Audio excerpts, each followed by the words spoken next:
Bueno, como decía Lisandro, y gracias por la invitación a participar, la idea es que con la mesa vayamos discutiendo una serie de preguntas que creemos que son muy relevantes en los síndromes coronarios crónicos actuales, en toda la nueva información que hay. Vamos a ir rápido, así podemos ir conversando. Esperemos llegar, si no cortaremos un poquito antes y eventualmente haremos una segunda parte, Lisandro. Eso te quedará para vos eventualmente organizar un segundo encuentro, pero tal vez lleguemos. La primera pregunta que yo planteé para esto es si todos los síndromes coronarios crónicos son iguales y si existen diferentes endotipos.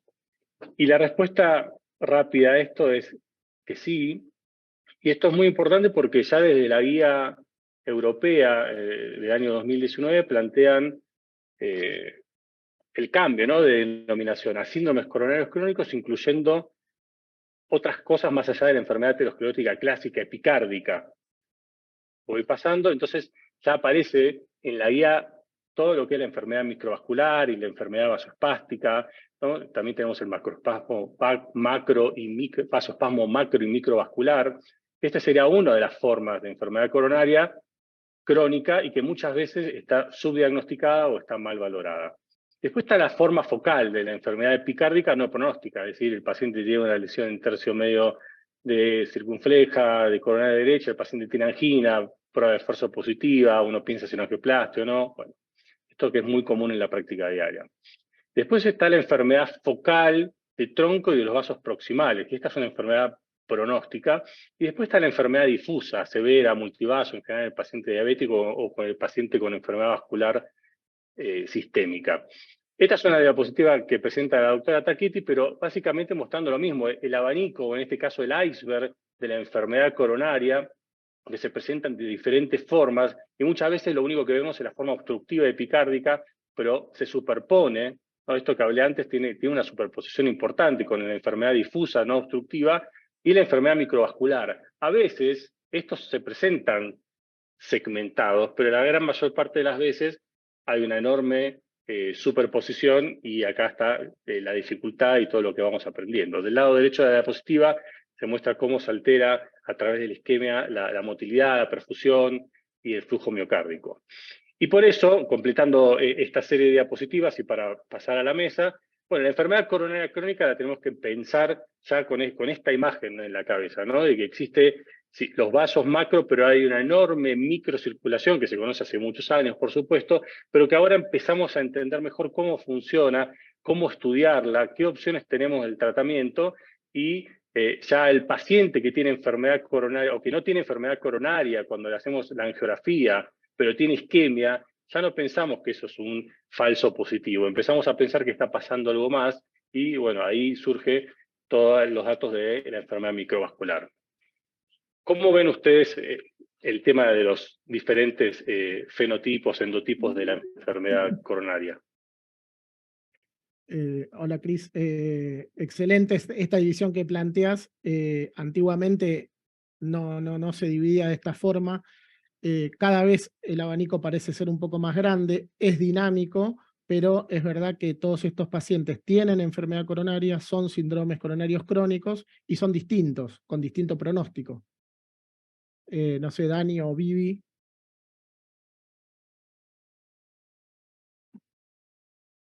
Hola.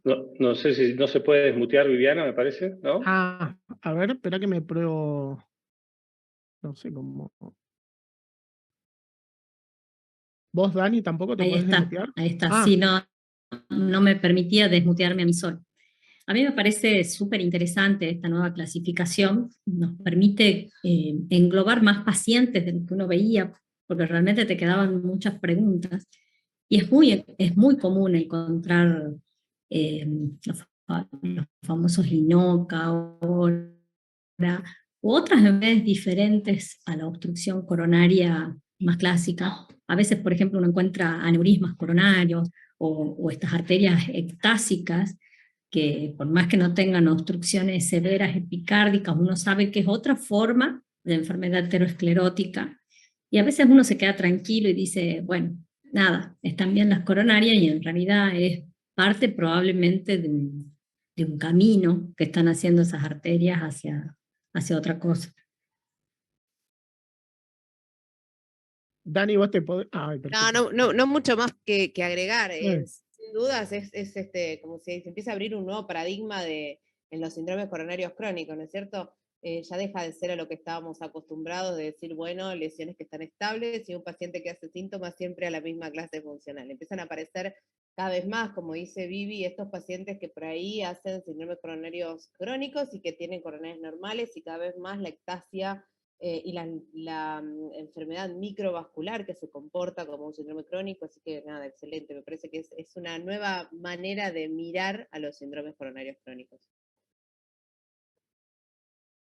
Bueno, fantástico. Cerca del 40%, 30% de los pacientes que van a una angiografía coronaria por un estudio positivo o por dolor, tienen coronarias sin lesiones significativas. Por eso creo que es muy importante que lo empezamos a tener en cuenta, y creo que esto abre a las diapositivas que van a venir más adelante de cómo cambiar también el paradigma del estudio, ¿no? Porque siempre es una frustración, ¿no? Uno piensa que va a encontrar enfermedad coronaria significativa que probablemente requiere intervención, le hacen un cateterismo, una intervención invasiva, y las coronarias no son normales. Uno dice, ¿qué pasó acá, no? Más allá de todo lo que el paciente tiene que pasar para conocerse las coronarias de manera invasiva. Así que la siguiente pregunta es si sigue siendo la isquemia, y esto tal vez es lo que ha movido la gran mayoría de la discusión académica en los últimos años, el mejor marcador para revascularizar. Y yo quería hacer un repaso muy, muy veloz. Ahí en algún momento hice un hilo de Twitter para la cuenta del Consejo, que para quien no la conoce es @ClínicaSAC. Si levantan ese QR está el hilo, que es lo que voy a resumir en las siguientes diapositivas, explicando de dónde viene que la isquemia es el marcador que nos indica que debemos revascularizar a un paciente. Y el trabajo de Hachamovich en el año 2003, publicado en Circulation, es el pie donde surge todo esto, ¿no? Que esto es un trabajo observacional, retrospectivo, de pacientes que se hicieron un estudio de perfusión miocárdica y veían que cuando la isquemia era mayor al 10%, el pronóstico empeoraba si se lo trataba médicamente y mejoraba si se lo revascularizaba. El corte de isquemia del 10% es el que ha marcado desde el año 2013 en adelante la conducta de revascularización. Y en este estudio ellos concluyen que la revascularización miocárdica a partir de este umbral de isquemia disminuye la muerte cardíaca en pacientes con isquemia mayor al 10%, repito. Pero esto ya en el año 2007 entró en conflicto. Se publica el estudio Courage, que es realmente un estudio revolucionario en este concepto, porque vuelven a testear esta hipótesis, en este caso en un estudio randomizado, y publican en el año 2007 en el New England que la angioplastia como estrategia de manejo inicial en pacientes con síndromes coronarios crónicos no reduce la muerte, el infarto o los eventos frente al tratamiento médico, lo cual fue una gran sorpresa. Ahí se ven los gráficos detrás, el punto final combinado en el gráfico A, la sobrevida en el B, abajo en el C tenemos síndromes coronarios y abajo muerte o infarto. Y fíjense, no cambia. Esto es en el año 2007. En el año 2009 se hace un estudio mucho más complejo en pacientes diabéticos, el BARI-2D. Acá hubo tanto revascularización quirúrgica como angioplastia versus tratamiento médico, y tampoco hubo diferencias en eventos cardiovasculares, excepto en la rama del tratamiento vía revascularización quirúrgica, donde sí hubo una reducción significativa, y este es el gráfico. Por lo cual, de este estudio, de una forma muy sintética, podemos concluir que los pacientes diabéticos, la revascularización quirúrgica podría ser la mejor forma de revascularizar. El FAME2, un poquito más adelante, evaluó estenosis funcionalmente significativas a través de la medición de FFAR, obviamente pacientes con síndromes coronarios crónicos, que encontró un punto final bastante blando, que es la disminución de revascularización urgente. No hubo eventos más duros que esto. Y en el FAME a 5 años demostró una reducción marginal del infarto de miocardio. Es decir, para concluir, la revascularización guiada por FFAR en pacientes con síndromes coronarios crónicos no redujo en forma claramente los eventos duros frente al tratamiento médico. Esto es un dato muy importante. Uno hubiera esperado que esto sí hubiera sido más positivo, incluso con esta técnica mucho más novedosa. Pero finalmente llega el isquemia. Hace muy poquito, en el año 2020, se publican los primeros resultados con un seguimiento a 3.2 años, y comparó nuevamente casi 5.000 pacientes con síndromes coronarios crónicos con una tomografía previa donde descartaban enfermedad de tronco.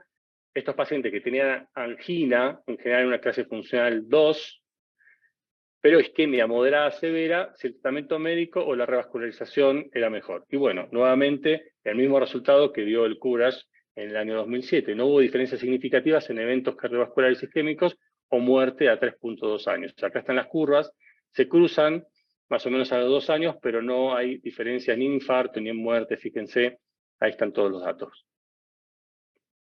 Datos que llamaron mucho la atención, que no importaba el nivel de isquemia, tampoco era positivo, si bien obviamente hay una tendencia a que mayor isquemia,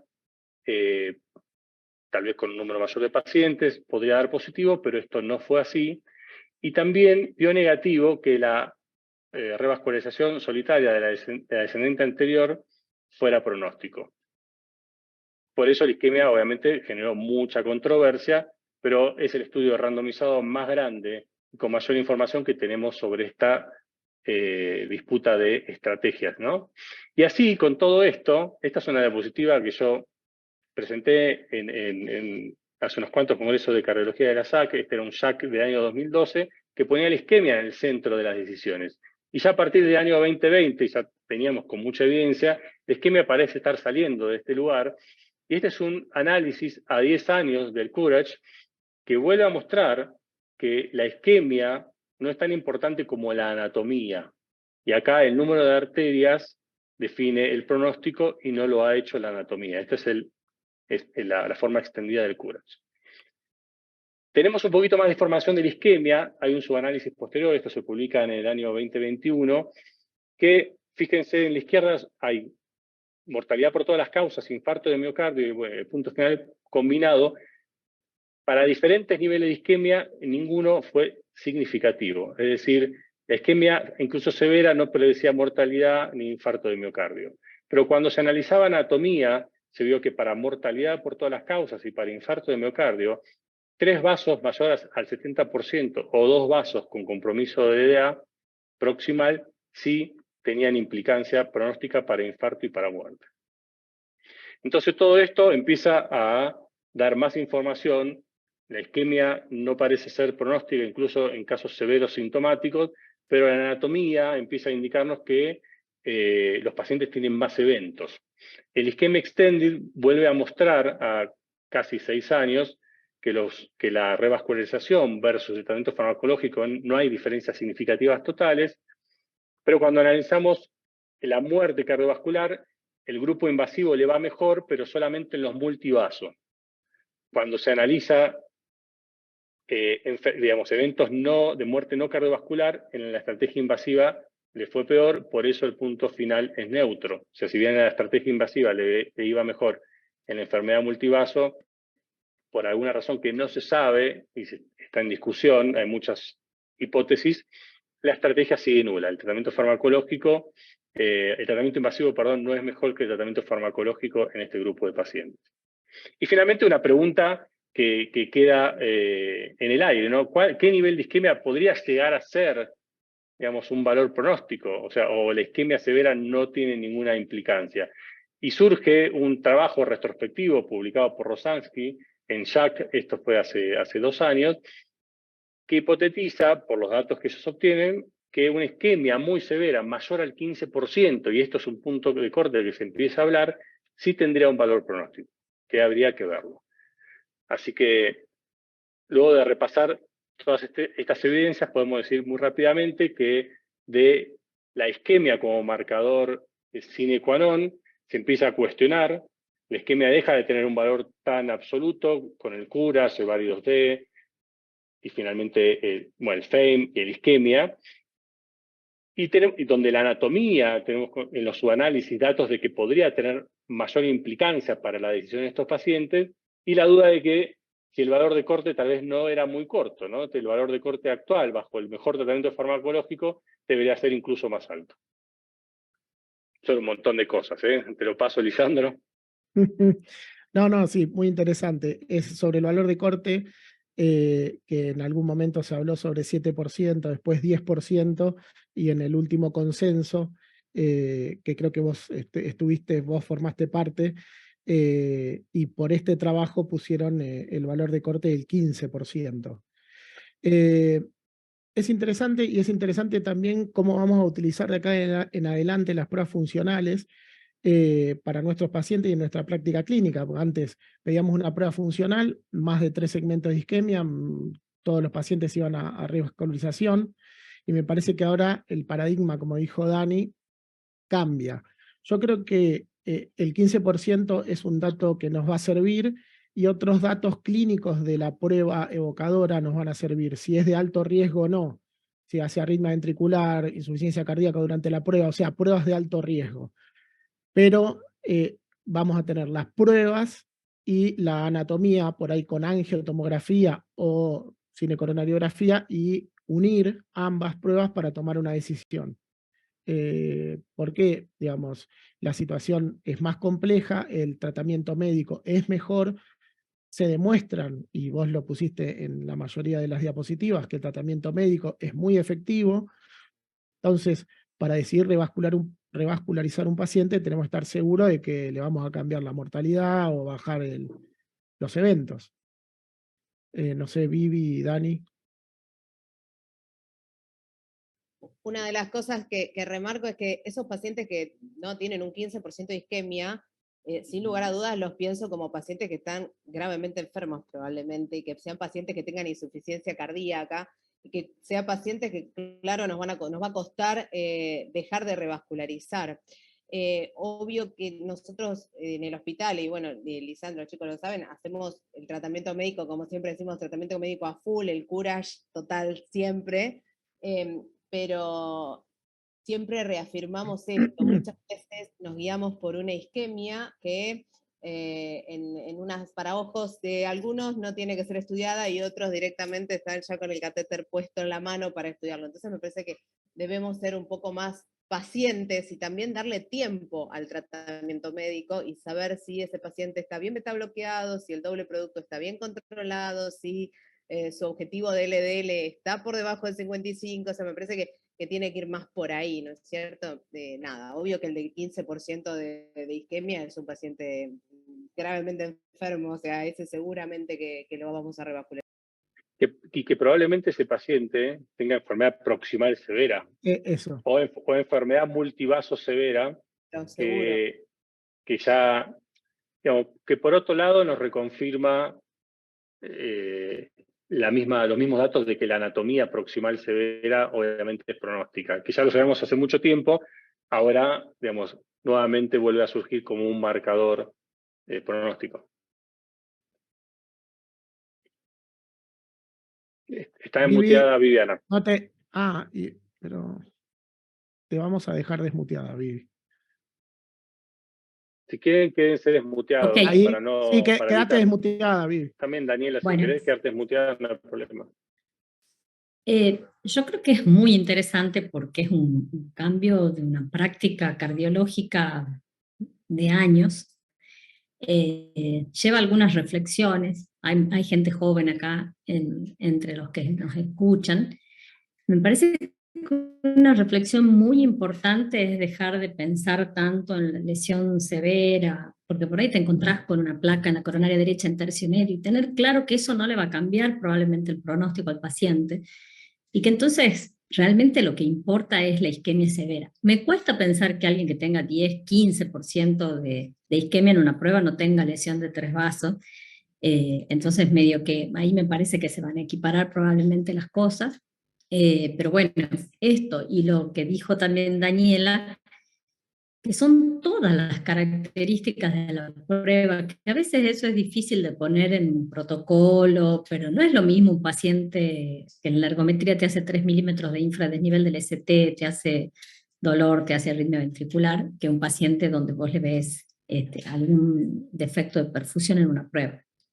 Y la otra reflexión así cortita es que a veces al tratamiento médico le pedimos que disminuya mortalidad, le pedimos un montón de cosas para darle una pastilla a un paciente, pero para ponerlo en stent no. Entonces, bueno, a veces nuestro pensamiento médico es curioso. Acá tengo un comentario que hace Martín Fiorucci, que es un hemodinamista que queremos mucho, ¿Cuál es la tasa de cumplimiento de las metas con el tratamiento médico de los pacientes nuestros, ¿no es cierto?, en el día a día? Dice, creo que esto es el punto que debemos discutir a la hora de definir tratamiento médico versus tratamiento invasivo, ¿no? Eso, el comentario de Martín. No, sí, es verdad lo que él dice. Aprovecho para saludarlo a Martín. Y sí, es real. De todas formas, pasaría lo mismo si uno le pone un stent a un paciente y después tampoco toma el clopidogrel. En síndromes coronarios crónicos, que es verdad lo que dice Martín, los que hacemos consultorio y cardiología clínica, los tenemos que seguir a los pacientes muy de cerca, con todas las metas que dijeron recién Daniela y Viviana: LDL, ejercicio, que no deje de fumar, rehabilitación si corresponde, bueno, todas las metas, más el tratamiento médico óptimo. De esa forma uno igualaría o pondría a los pacientes como eran los pacientes de la isquemia tradial. Y después, bueno, otra de las preguntas que tira nuestro director ahí es que es cierto, si estamos hablando solo de angioplastia o de angioplastia y CRM, ¿no es cierto? O sea, porque vamos a revascularizar a un paciente que tiene una lesión proximal de la ADA o una, como decía recién Vivi, una derecha por ahí en tercio medio. Claramente es diferente, ¿verdad? Claramente. Bueno, pero perdóname, Cris, hace 10 años, y te pregunto a vos, si venía un paciente con cámara gamma con isquemia inferior y tenía una lesión en tercio medio de la coronaria derecha, ¿se le ponía un stent? Hoy también, en muchos casos. Sí, tenés razón. Yo trataría de no hacerlo, y por ahí si va al médico vecino, y lo hablé con Cristian, probablemente le ponga un stent y tilden a uno de bruto. De conservador bestia. Hablamos con Vivi exactamente lo mismo hoy. Sí.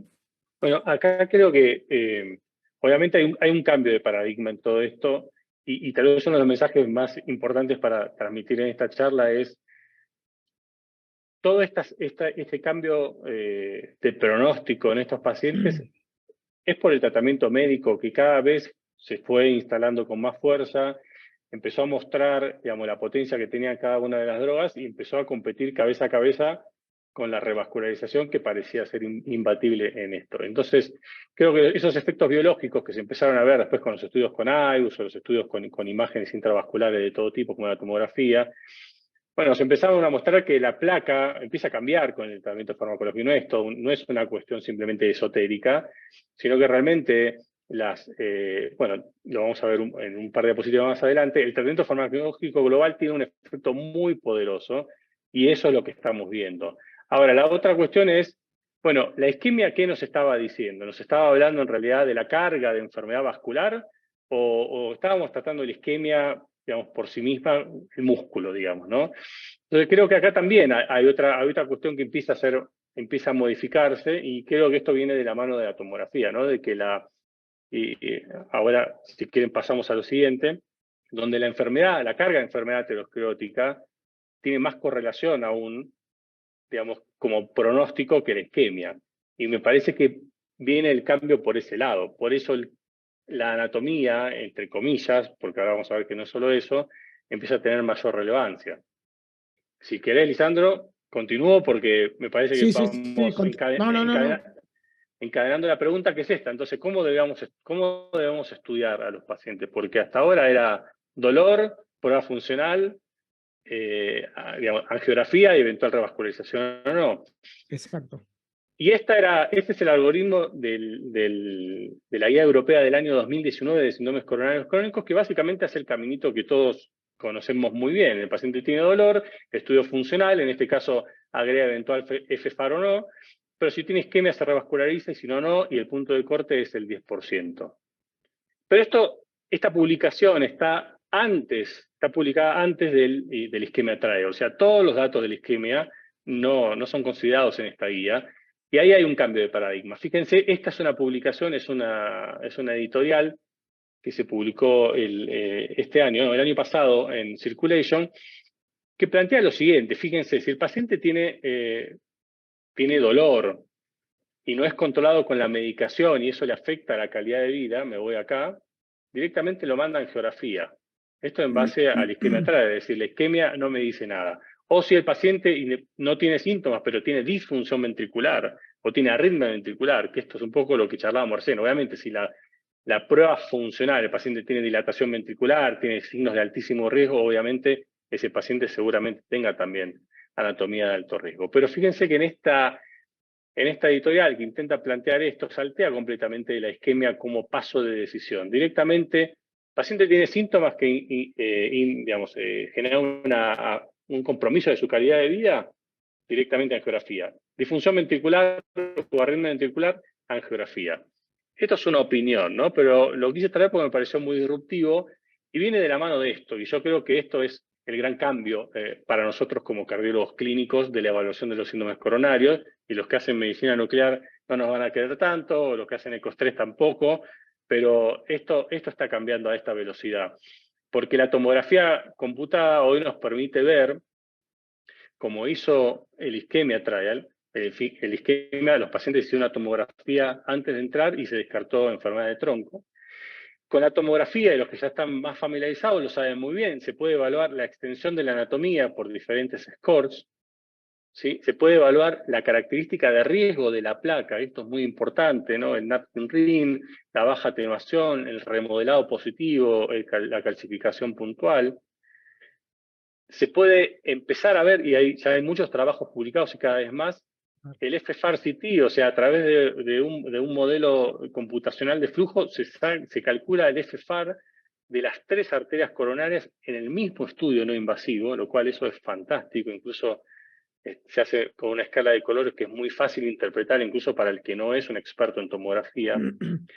Viene la perfusión por tomografía, y también hay datos nuevos sobre la grasa perivascular como indicador de placa vulnerable.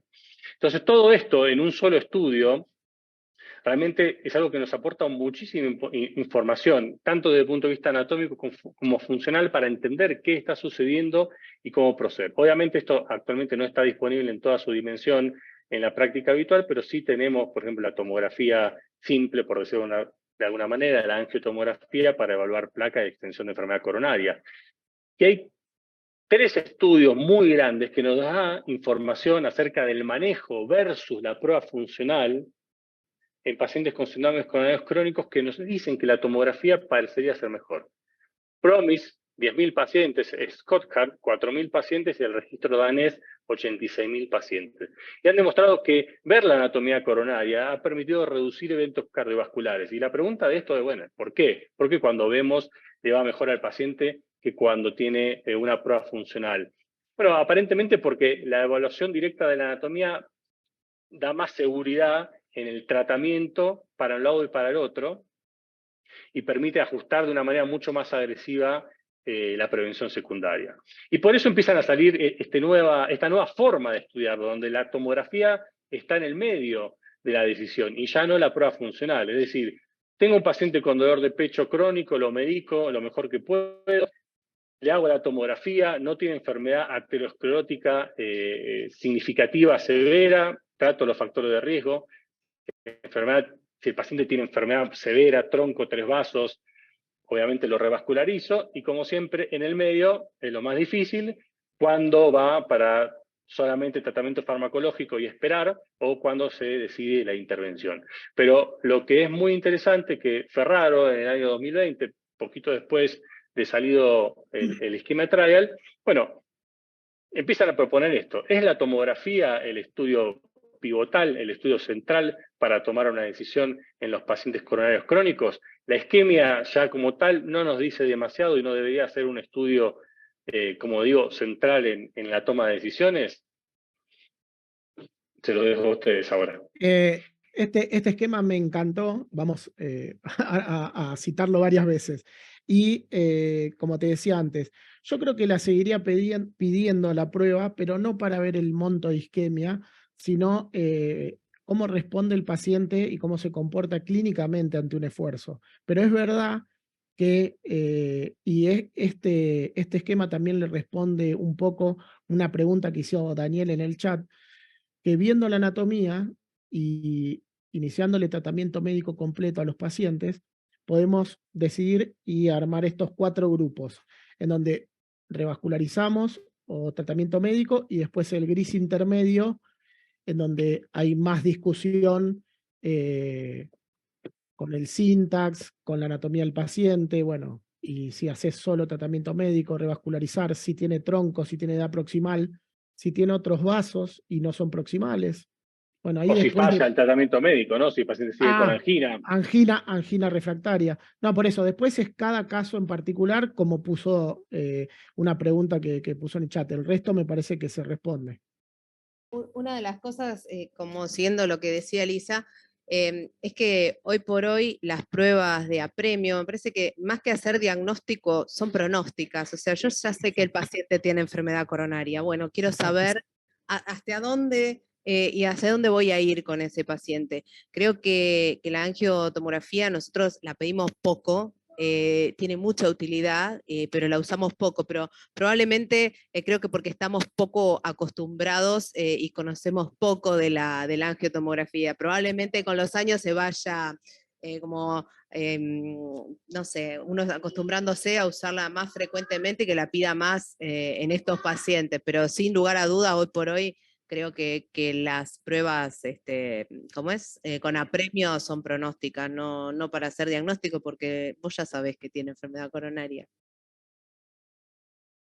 Es muy interesante esta propuesta de esquema, pero bueno, se centra en la anatomía. Entonces alguien me puede decir, nosotros por ejemplo acá no tenemos una amplia disponibilidad de angiotomografía, ¿verdad? Y sí tengo mucha disponibilidad para hacer una cinecoronariografía. Entonces ahí vuelve la pregunta. Si para ver la anatomía lo único que yo tengo es una cinecoronariografía, ahí donde ese esquema dice CT. Le van a poner también, un stent. Y bueno, es que ahí está, porque Sí. entonces cuando vos le haces un cateterismo, a mí me gusta decir que hay un reflejo óculo-motor. Vos ya ves la placa ahí, el hemodinamista y la mayoría de los médicos, Sí, sí. y queremos poner un stent porque nos quedamos espiritualmente más tranquilos de que el Señor tiene el stent puesto. Pero bueno, muchos te van a decir, bueno, entonces si lo que importa es la anatomía, le sigamos haciendo cateterismo a todos. Porque también puedes ver si no tiene lesiones, o si tiene lesión de tronco y 3 vasos, o si tiene un vaso, o si tiene 2. Digo porque no está tan extendido quizás en todos lados el uso y la buena interpretación también de la Exacto. Y en el conurbano bonaerense no hay muchos lugares que hagan angiotomografía coronaria y menos que lo informen correctamente. Por eso después es la aplicación a la realidad y es exacto lo que vos decís. Sí, y eso es un problema, ¿no? Porque choca con con la práctica diaria. Con la práctica, porque la tomografía, ¿por qué logra este posicionamiento? Porque es un test no invasivo, rápido, de bajo riesgo, más allá de la radiación, y que es otro tema, y que da muchísima información hacia adelante. No olvidemos este dato fundamental que yo les comentaba, que el 40%, 30 y pico por ciento de los que se hacen un cateterismo por un síndrome coronario crónico terminan con coronarias normales. Y la verdad, y ahí entra la otra parte de la investigación de la enfermedad vascular. Pero hacer un cateterismo digamos, no es gratis, ¿no? Lleva una punción, lleva un catéter que llega al corazón. Si el paciente tiene enfermedad significativa, a veces hay problemas con el desplazamiento, la ruptura de placas, más allá del contraste. Por eso la tomografía toma un lugar tan importante, porque nos dice todo lo que nos dice la angiografía invasiva, pero además nos habla de todos esos datos de evaluación de la pared que no los teníamos. Sí, yo creo que seguiría sumándole a cada paciente. Cada paciente usaría este algoritmo, pero pensándolo con cada paciente en particular y agregándole según mi necesidad y el riesgo del paciente o un ecoestrés o una cámara gamma en detrimento de cada caso. Acá uno de los comentarios que hace Julio Napoli dice, bueno, yo le hago la tomografía, ¿no? Tiene enfermedad múltiple vaso, ¿y cómo sé cuál es la que se le genera angor, cuál es la que sé que le genera isquemia, si no le hace un estrés? Y después... Perdóname, es una buena pregunta esa. Sí. La cuestión es, si el paciente tiene, si yo quiero salvarle la vida al paciente o disminuir el infarto, disminuir infarto, muerte y procedimientos, lo que hay que hacer es revascularizar en lesiones pronósticas. Si yo quiero disminuir la angina y el paciente no tiene lesiones pronósticas, tengo un largo camino farmacológico que en general funciona bien. Y acá hay un tema importante. Los pacientes que tienen enfermedad coronaria, que se revascularizan por angina, obviamente rápidamente mejoran, pero a largo plazo se unen con los pacientes que no se revascularizaron y fueron a tratamiento farmacológico.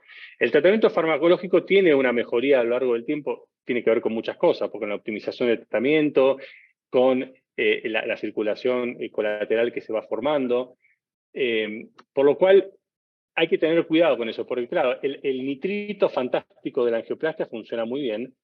El tratamiento médico funciona de una forma más lenta, pero después uno ve que las curvas se van pegando. Entonces, el tratamiento farmacológico, cuando fracasa, ahí sí, obviamente, está indicada la angioplastia como un antianginoso. Pero, sí. Explícale lo que son lesiones pronósticas, Cris. Y bueno, lesiones pronósticas, tronco, Sí. dos vasos con DA o 3 vasos con DA. Esos son lesiones pronósticas. O sea, son lesiones que sabemos que, como le mostraba en la diapositiva anterior, aumenta el infarto y aumenta la muerte. Exacto. Pero fíjense que el FEIN, esto es interesante, porque la lesión que te genera isquemia es la lesión con FFAR positivo, o sea, menor a 0,8. Y el FEIN demostró que esa placa vos la revascularizás, perfecto, pero el paciente lo que no tiene son revascularizaciones urgentes. Se muere igual. Se muere igual. Tiene infartos de en serio igual. Entonces, ahí el FEIN funciona como una prueba de isquemia, ¿no? El FFAR es una prueba de isquemia invasiva, finalmente. Porque por ahí nos olvidamos quizás de lo que hemos estudiado cuando yo estudiaba medicina, que ya es hace muchísimos años, y que es que las lesiones que se infartan son las que en este momento del cateterismo no son las lesiones angiográficamente severas. Siempre hemos sabido que las placas chiquitas, que la placa más blanda, 30, es la que te produce el accidente. Bueno, ahí está. Entonces, ahí está. Probablemente todo tiene que ver con eso. Y eso sí te lo reduce el tratamiento médico, porque si vos tenés un tratamiento intensivo con estatina, le das algún antiagregante plaquetario, etcétera, etcétera, te va a reducir justamente el accidente de placa. Entonces, quizá hay que volver a la fisiopatología. Porque la placa del 80, que es toda durita, y bueno, no es en general la que se accidenta. Bueno, por eso, la mayor parte.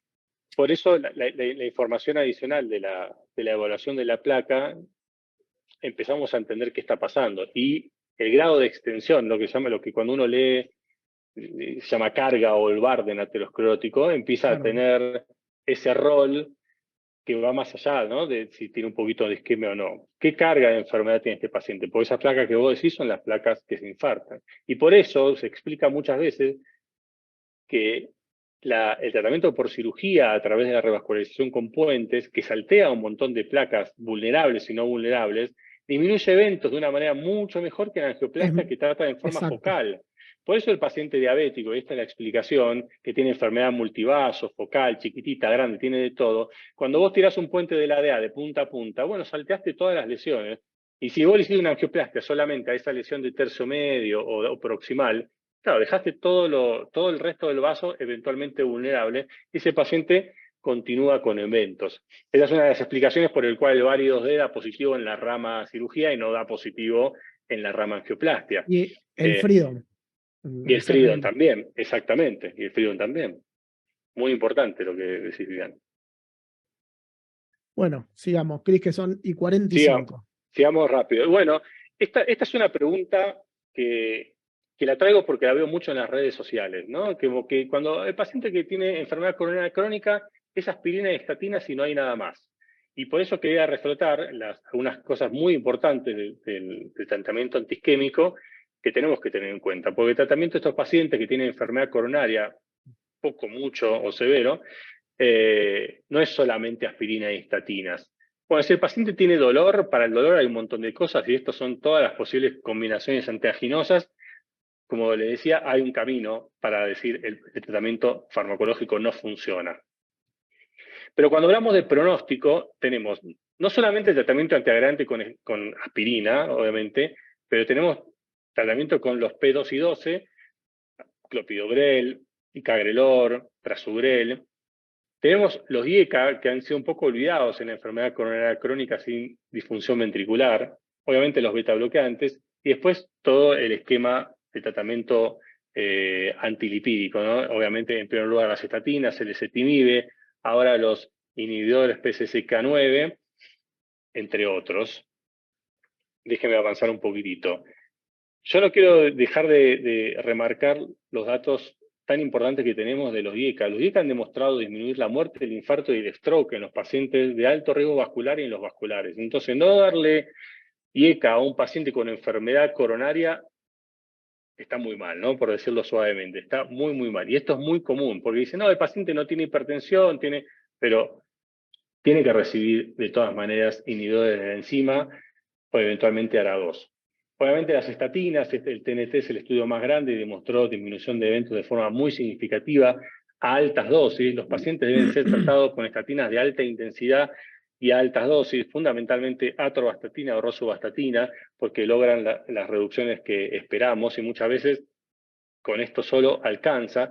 Pero también se sabe hoy, esto es un trabajo publicado recientemente, que es el Racing Trial, que dosis moderadas de estatinas con ezetimibe también disminuyen eventos. O sea, podemos, en caso de que el paciente no lo tolere o como estrategia alternativa, no usar solamente altas dosis de estatinas, sino combinar antes con ezetimibe para mejorar la tolerancia del paciente. Pero también hay otras drogas que disminuyen eventos y que muchas veces se la utilizan solamente para la hipertensión, como la amlodipina. El estudio Camelot es un estudio clásico, a mí me encanta, pero el estudio Camelot demostró en pacientes normotensos con enfermedad coronaria que disminuía eventos vasculares. Y también se vio en el subestudio del Camelot a través de IBUS. Y tenemos nuevas estrategias antitrombóticas. Se sabe también que la doble antiagregación en pacientes de alto riesgo en síndromes coronarios crónicos disminuye eventos, pero tenemos información del COMPASS Trial. Recientemente, hace unos años, se publica que el agregado de bajas dosis de rivaroxaban en pacientes con enfermedad crónica versus aspirina disminuye los eventos cardiovasculares. Entonces, tenemos, como les decía recién, una amplia gama de tratamiento farmacológico que yo creo que no se usa en los pacientes con enfermedad coronaria crónica. Se usa aspirina y estatinas y la cosa queda a mitad de camino. Hay otros esquemas que mejoran el pronóstico. Y este tema de la mejora del tratamiento antitrombótico me parece central y como hablábamos con Lisandro un poco antes de arrancar, no se ve mucho en la práctica, pacientes que estén con esquemas superiores a la aspirina. Y enseguida, ¿no?, se pasa al siguiente paso, que es la revascularización. Exacto. Sí, sí, yo por ejemplo, pacientes con esquema COMPASS, no sé, Dani o Vivi, rivaroxaban 2,5 cada 12, no veo casi nunca. Y otra cosa que pensaba sobre cuando hablabas de tratamiento médico global, cómo va a impactar a futuro, que ya está el trabajo, viste, de dulaglutide, análogo GLP-1, cómo bajaron en los diabéticos todos los eventos cardiovasculares y también las glifosinas, ¿no?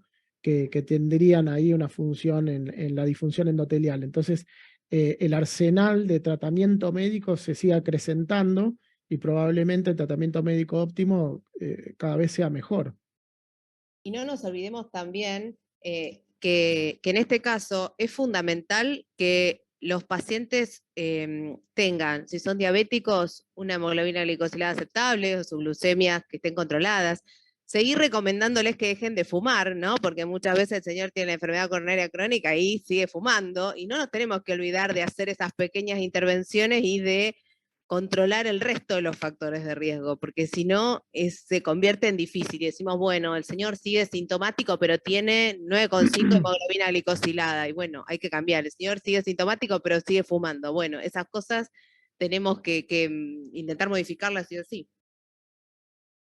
Sí, yo creo que en este, si bien no es un tratamiento de la angina específicamente, lo que decía Lisandro de estos nuevos antidiabéticos, por decirlo de alguna manera, por lo menos en los diabéticos, me parece que va a ser una herramienta súper importante por lo que van demostrando, ¿no?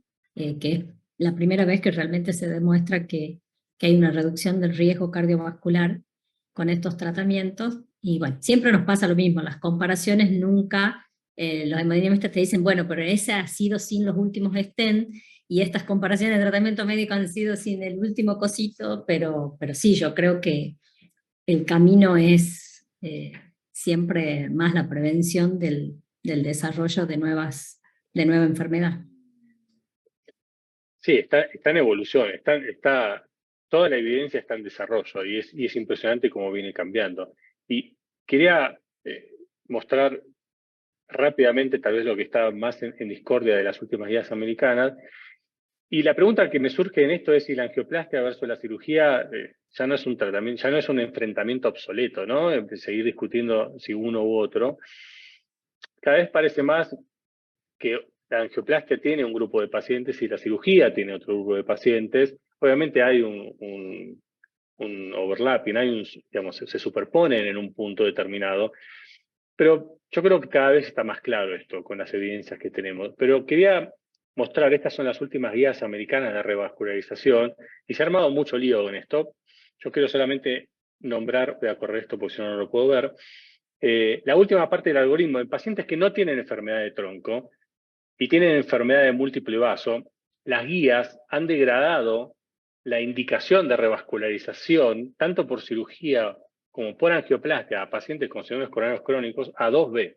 Obviamente, todos los intervencionistas salieron al unísono, tanto los cirujanos como los cardiólogos intervencionistas, a quejarse frente a esta degradación de la indicación de revascularización. Esto en la guía que estuvimos elaborando no quedó como 2B, todavía no va a salir hasta donde sé, pero ha sido una discusión muy intensa en la comunidad médica, porque fíjense esto que veníamos hablando.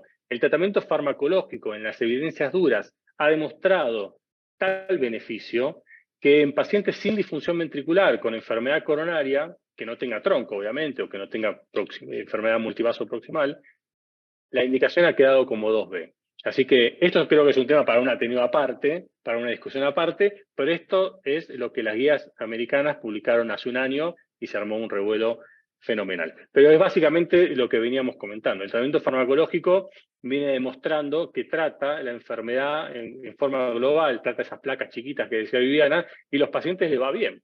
Y han demostrado que el tratamiento invasivo no es mejor. Así que esta es la base de la evidencia. Obviamente otra cosa es cuando tengan enfermedad de tronco, otra cosa es cuando tienen disfunción ventricular, que eso lo discutiremos en un ateneo más adelante, que me prometió Lisandro que lo iba a organizar. Y si quieren... Igual no sé sí. Perdón, no sé si les pasa a ustedes, a mí sí me pasa que los pacientes quizás que son más demostrados que se benefician con cirugía de revascularización, son a veces los que menos les gustan a los cirujanos, porque el paciente que tiene FEI de 30 y entonces el riesgo quirúrgico es muy alto. Entonces yo digo, ¿a dónde aplico esto? Porque si a mí me dicen FEI de 30, 35, y la verdad es que no le, bueno, depende de la complejidad también que uno tiene, ¿no? Pero, y a veces esos pacientes por FEI de 30 los terminas angioplastiando cuando sabes que en realidad la evidencia va más a favor de la cirugía que de la angioplastia. Entonces, estos algoritmos, el algoritmo a mí me pareció genial, pero a veces es difícil de cumplir.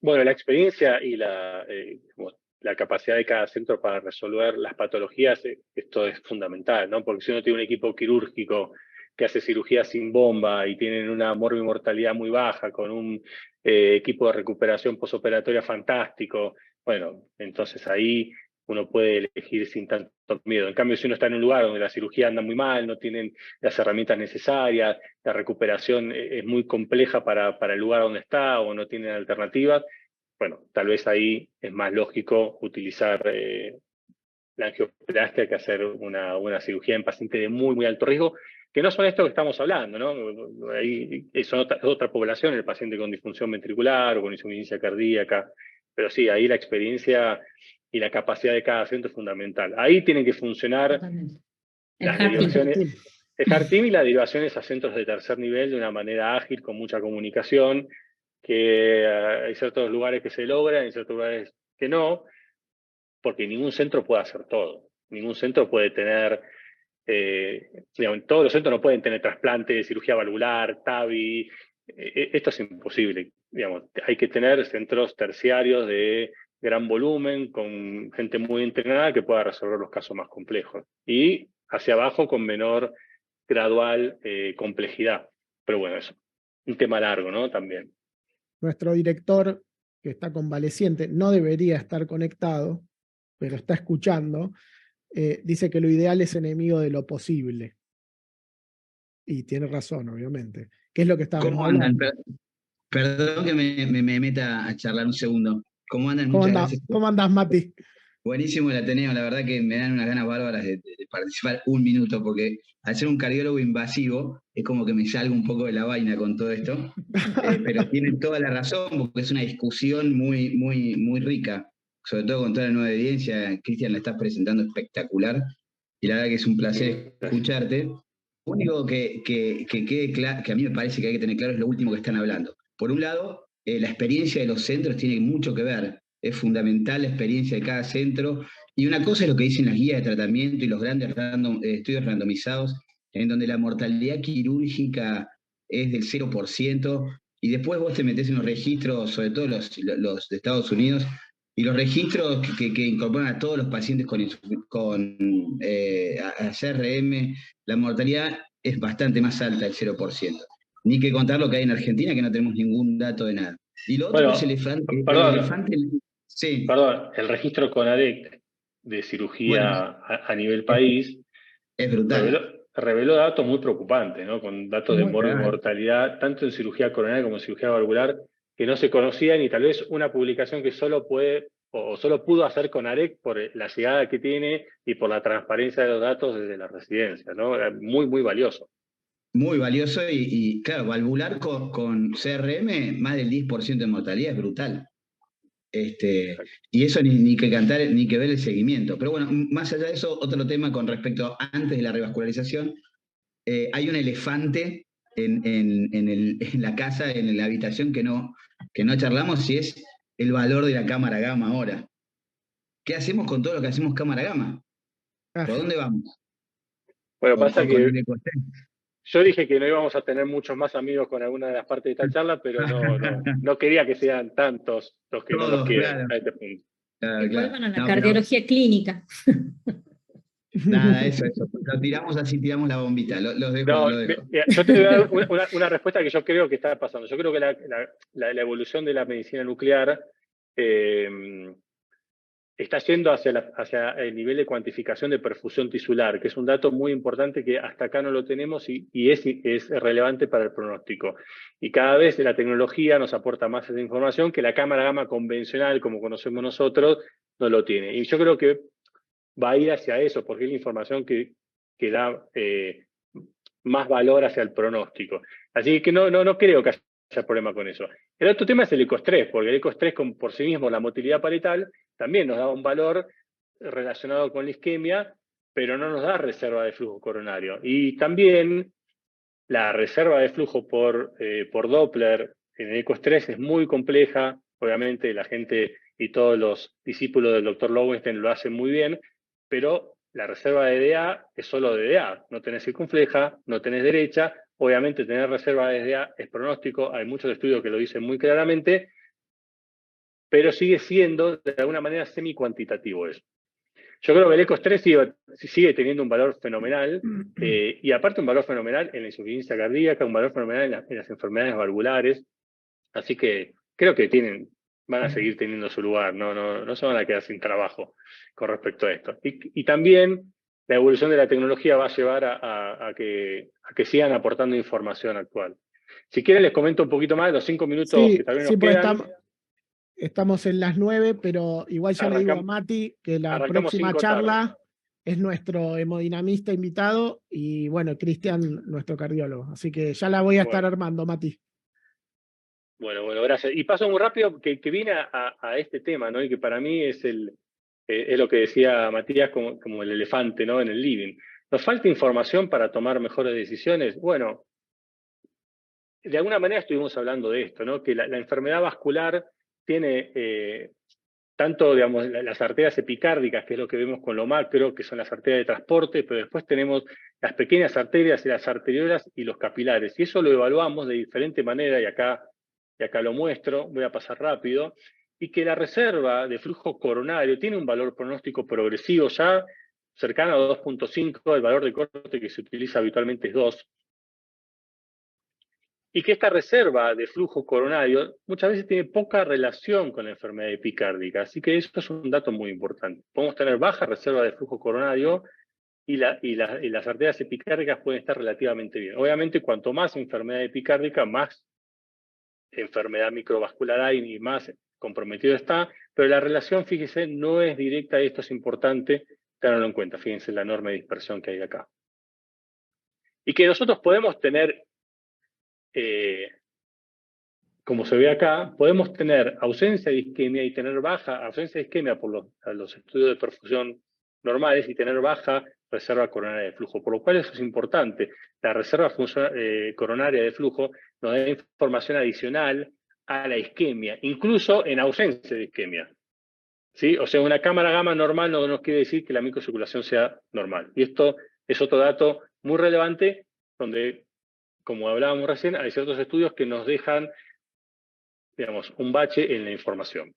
Y por eso creo que hoy estamos tomando decisiones en los síndromes coronarios crónicos, como en muchas otras patologías, con información muy parcial. Y hoy les contaba que la isquemia fue desplazada por la anatomía proximal y que ya la isquemia severa parece no ser pronóstico en presencia del mejor tratamiento farmacológico, pero que la información de la anatomía, con la información de las placas, con la información de la carga global, y ahora con el FFR medido por tomografía, y con la perfusión también medida por estos estudios no invasivos integrados, yo creo que nos va a permitir empezar a tomar mejores decisiones.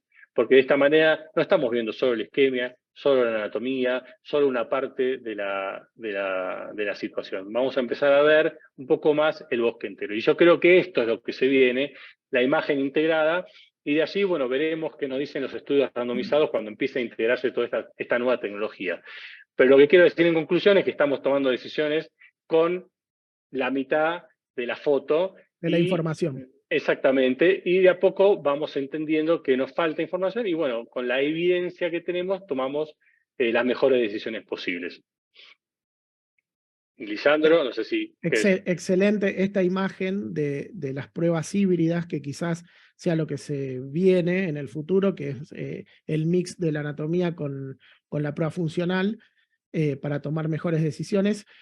Una pregunta que te quería hacer es el FFR en hemodinamia se hace con prueba de vasodilatación, en cambio el FFR no debería hacerse con adenosina. No necesariamente en hemodinamia, perdón, se puede hacer sin vasodilatación. Sí, y ahora en tomografía se hace sin cambio de protocolo. El FFR-CT, que es se hace sin cambio de protocolo. Lo que pasa es que hoy el procesamiento de estas imágenes en general ya no se hacen en el momento, se hacen después porque es más complejo, pero es sin medicación y sin cambio de protocolo, lo cual obviamente agrega mucho valor porque bueno, es más sencillo técnicamente, ¿no? Es todo a través de un modelo computacional de flujo.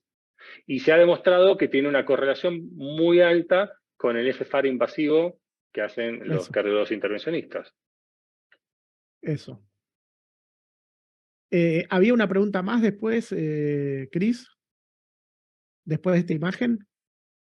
No, después de esta imagen hay... perdón, sí, este es el último, la última diapositiva que iba a nombrar, que es el último algoritmo publicado por todos los grandes que hablan de síndromes coronarios crónicos, en este caso Boden. Esta es una revisión reciente, donde incorporan la funcionalidad vascular a la decisión al momento de la angiografía, ¿no? Es un poquito más complejo, intenta integrar lo que estuvimos hablando, habla de que obviamente para las lesiones pronósticas, como hablaba en principio, hay que revascularizarlo si está indicado, sugiere el FFAR o el IFFAR para las lesiones focales. Yo acá tengo mis dudas, pero obviamente si son muy severas puede ser. Y para la enfermedad difusa o la enfermedad, para el paciente que no tiene enfermedad significativa, obviamente sí, las pruebas de función, acetilcolina, prueba de flujo coronario, prueba de resistencia microvascular, para saber si el paciente tiene vasoespasmo o tiene disfunción microvascular o tiene formas combinadas de esas patologías, ¿no?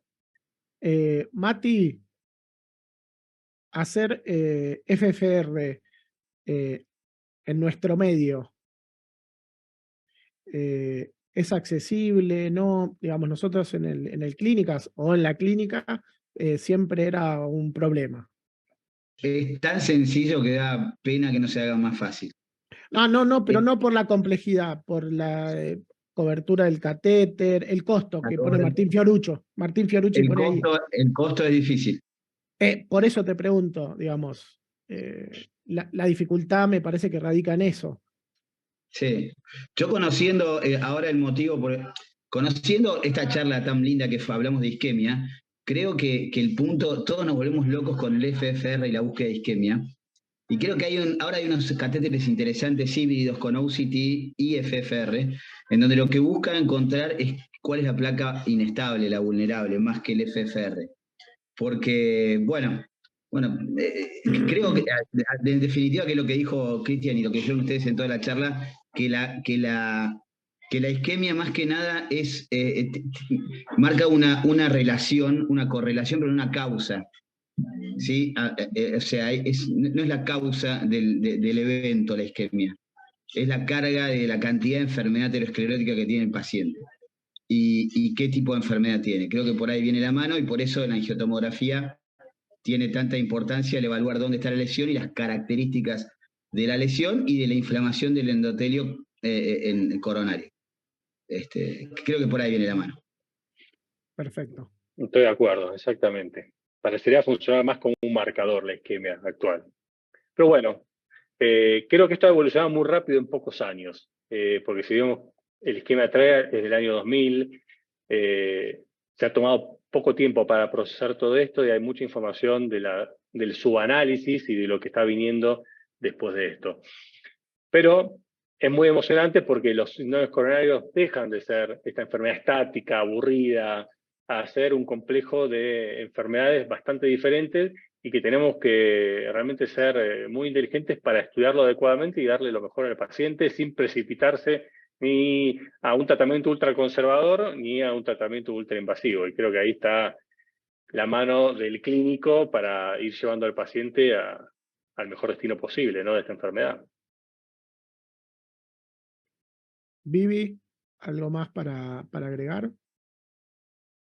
No, me pareció una discusión, la verdad, espectacular y esto que vos decís, quizás no estamos viendo todo, me parece que nadie va a desaparecer y que todos los estudios, quizás indicado en el paciente apropiado y pensando un poquito con más detenimiento en lo que está pasando en cada paciente, hace que cada recurso tenga su lugar. Exacto. Siempre hacer un buen triage del paciente y ofrecerle el mejor tratamiento para la enfermedad que tenga. La verdad, la charla excelente, Cristian. Bueno, Excelente. muchas gracias. Muy Gracias bueno, la verdad a la que mesa también. Se Gracias. viene la segunda charla, ya les hacemos propaganda a todos, donde va a estar Matías y Cristian, y vamos a convocar un cirujano, y va a ser en pacientes con síndromes coronarios crónicos con FEI deprimida. Después vemos la fecha. Pero buenísima la charla, y muchas gracias a todos por conectarse. buenísimo. Bueno, Muchas gracias por la Chao. invitación. chao, buena semana, buen descanso. No, Cris, gracias a vos, Mati, que te mejores. Chao, gracias chicos. a todos por conectarse. Buenísimo. Muchas gracias. Hasta luego. Chau, Sigan chau, la Vivi, cuenta chau, del Dani. consejo. Chau, chicos. Chao. Chau, Vivi, gracias. Chau, Dani, gracias.